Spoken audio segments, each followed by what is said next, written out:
kar sem jaz denimo tudi kar preteklih več let opazoval. Dostkrat se v Sloveniji reče, da je nekdo poslovno uspel, wow, ta je pa super posel. Pol pa na koncu vidiš, da je za 10-kratno ceno preprodajal neko robo javnemu zavodu, denimo, ker tam nekoga pozna.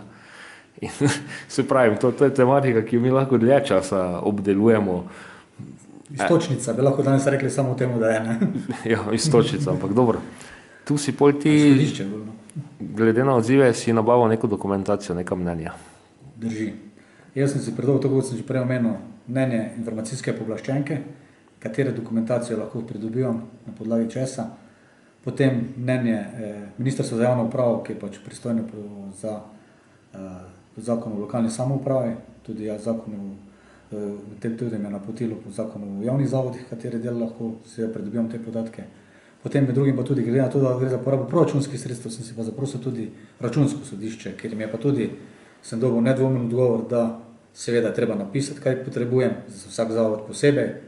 Resnično je, da oblika, ki pač zahtevam določen podatek, ni potreba, da je glih ravno v tabeli, ampak predvsem v tabeli je bilo takrat zapisano zaradi lažje preglednosti, ampak nekaterim je bilo pač tudi to odveč, da bi bilo lažje jim. V glavnem napisano je bilo, da ti podatki so mi jih dolžni posredovati. In v primeru, da v 20 dneh ne dobim odgovora, odložitve, jih pač preprosto bo informacijska pooblaščenka sama ukrepala.